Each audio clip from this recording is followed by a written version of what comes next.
नमस्कार, बहुत बहुत स्वागत है न्यूज 21 में आप सबका। आपके साथ मैं ऋतिका पांडे। अपना बिहार हमारा स्पेशल बुलेटिन देख रहे हैं। मधुबनी से खबर आ रही है, जहां रीजनल सेकेंडरी स्कूल मधुबनी का पूरा कैंपस वंदे मातरम के स्वरों से गूंज उठा है। इस अवसर पर विद्यालय में राष्ट्रीय गीत के 150 वर्ष पूरे होने और बाल दिवस के उपलक्ष्य में कार्यक्रम आयोजित किया गया है। स्कूल के डायरेक्टर डॉक्टर RS पांडे और प्रिंसिपल मनोज कुमार ने बच्चों को वंदे मातरम से जुड़े शब्दों पर डाला है और इसके महत्व को समझाया भी है। इस अवसर पर देश के प्रथम प्रधानमंत्री जवाहरलाल नेहरू को भी याद किया गया है। डायरेक्टर डॉक्टर पांडे ने बच्चों के प्रति नेहरू के अद्भुत प्यार और स्नेह पर प्रकाश डाला है, जिसे कभी भुलाया नहीं जा सकता। मधुबनी से स्नेहानंद मिश्रा की रिपोर्ट।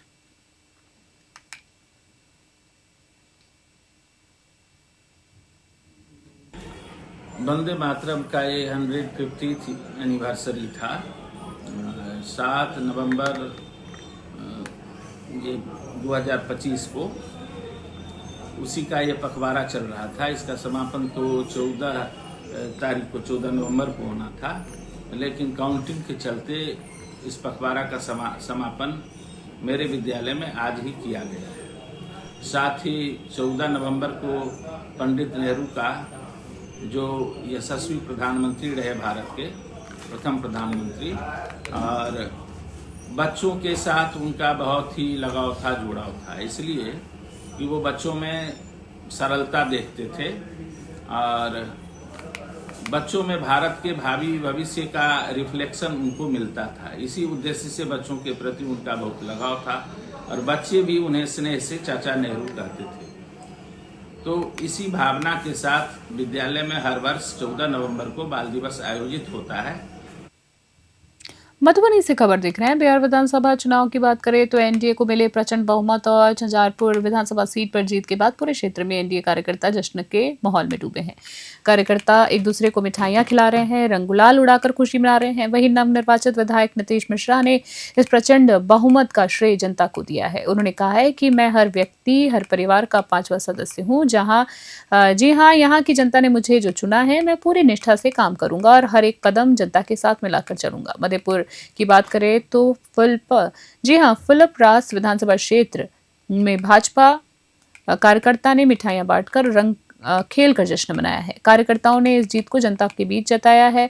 इस मौके पर मुकेश प्रसाद, राहुल प्रधान, मुकेश झा, जीत झा, प्रदीप कुमार, गोविंद झा आदि ने नवनिर्वाचित विधायकों को बधाइयां भी दी हैं। मधुबनी से विकास झा की रिपोर्ट। और चुनाव में लोगों ने बहुत बहुत क्या नहीं कहा मेरे बारे में। कहीं भी मैंने या मेरे साथियों ने कहीं उसका कोई उत्तर नहीं दिया।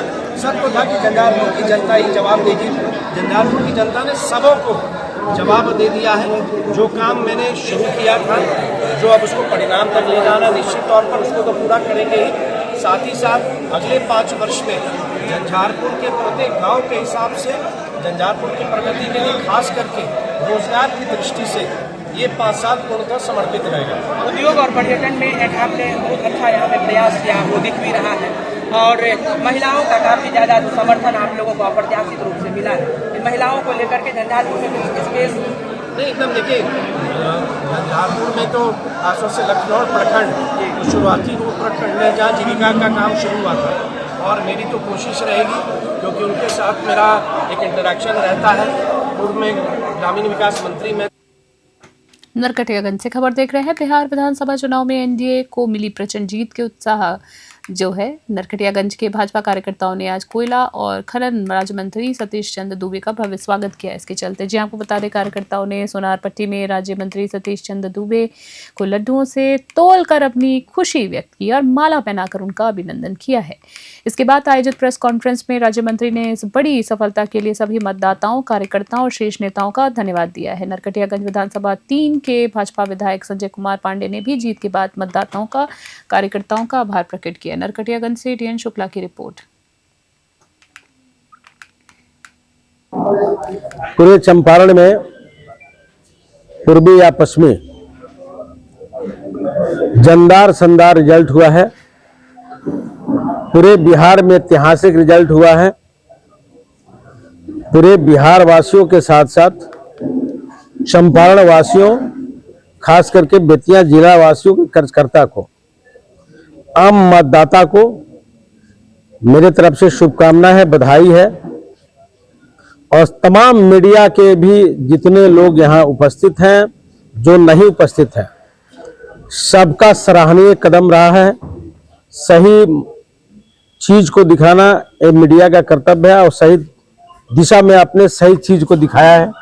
इसलिए आप सभी लोगों को मेरे तरफ से शुभकामनाएं, बधाई है कि आप अपने कर्तव्य को, सारे वर्कर लोग, सारे नेता लोग अपने कर्तव्य को बहुत अच्छा ढंग से निर्वहन किया है और राष्ट्रीय लेवल की खबर देख रहे हैं मुजफ्फरपुर से। अगली बुलेटिन में, जहां मुजफ्फरपुर जिले के मोतीपुर थाना क्षेत्र में भीषण आग लगने से एक अत्यंत दर्दनाक हादसा हो गया है, जिससे एक ही परिवार के 5 सदस्यों की मौत हो गई है। दुखद खबर है। जी हां, कई अन्य लोग झुलस गए हैं, जिन्हें इलाज के लिए अस्पताल में भर्ती भी कराया गया है। देख सकते हैं, घटनाक्रम की बात करें तो घटना का कारण जो है शॉर्ट सर्किट बताया जा रहा है। घटना की सूचना मिलते ही स्थानीय प्रशासन मौके पर पहुंचा। दमकल की कई गाड़ियों ने काफी मशक्कत के बाद आग पर काबू पाया है।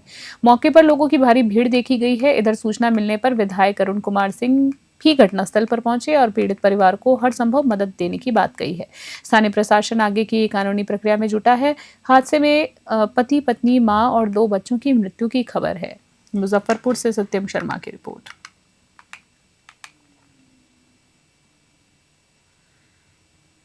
और अगली खबर देख रहे हैं, जहां बिहार विधानसभा चुनाव में एनडीए को मिली प्रचंड जीत और लोक जनशक्ति पार्टी यानी रामविलास के शानदार प्रदर्शन के बाद केंद्रीय मंत्री राष्ट्रीय अध्यक्ष चिराग पासवान ने प्रदेश कार्यालय में मीडिया से बात की है और नव निर्वाचित विधायकों के साथ बैठक भी की है। चिराग पासवान ने राजू तिवारी को विधायक दल के नेता के रूप में घोषित किया और कहा है कि वे पार्टी के प्रदेश अध्यक्ष भी बने रहेंगे। उन्होंने कहा है कि पार्टी अपनी मेहनत से उस मुकाम पर पहुंची है जो रामविलास जी का सपना था। उन्होंने याद दिलाया है कि एक वक्त था जब लोग पार्टी की समाप्ति की घोषणा कर रहे थे। चिराग पासवान ने राजद की हार पर निराशा साधते हुए जी हाँ कहा है कि अहंकार ही उनके पतन का कारण बना हुआ है। उन्होंने कहा है कि विपक्षी की बुरी हार हुई है और उनका पारंपरिक माय समीकरण भी ध्वस्त हो गया है। उन्होंने प्रधानमंत्री मोदी का धन्यवाद करते हुए कहा है कि पीएम ने उन्हें नए माय समीकरण महिला और युवा को आगे बढ़ाने का काम किया है। पटना से विनाश कुमार की रिपोर्ट। पर गया और अरुण जी यहीं पर मौजूद है, हमारे बख्तियारपुर से हमारे विधायक। तो वही दूसरी तरफ हमारा वोट भी तीर छाप हो गया है। अलौली विधानसभा जहां से गठबंधन से जनता दल यूनाइटेड से तीर छाप पर सदा साहब चुनाव वहां से लड़ रहे थे अलौली विधानसभा, तो रामचंद्र सदा साहब वहां से चुनाव लड़ रहे थे। ये दर्शाता है कि किस एकजुटता के साथ, और अगर ये नहीं होती तो ये परिणाम नहीं होते। इन बातों को आज मैं दोहरा इसीलिए रहा हूं क्योंकि थ्रू आउट हम लोगों के बीच में अगली खबर देख रहे हैं सहरसा से, जहां सहरसा जिले के सोनबरसा विधानसभा सीट पर एक बार फिर बिहार सरकार में मंत्री रहे रत्नेश दादा ने कमाल कर दिखाया है। जनता ने उनके प्रति अपना भरोसा दोहराते हुए कहा है उन्हें लगातार चौथी बार प्रचंड जीत दिलाई है। मतगणना के रुझान शुरू होने के साथ ही रत्नेश दादा लगातार आगे बढ़ते चले गए और अंत में उन्होंने अपने प्रतिद्वंद्वी को बड़े अंतर से पीछे छोड़ दिया है। रत्नेश दादा की ये सफलता सोनबरसा की जनता द्वारा उनके काम, छवि और जनता से सीधे जुड़ाव पर गहरे विश्वास को दर्शाती है। उनके पिछले कार्यकालों के लिए विकास कार्यों और क्षेत्र में समस्याओं पर सक्रियता को वोट न स्वीकार किया है। बता दें, सहरसा से देवेंद्र कुमार की रिपोर्ट देख रहे थे आप।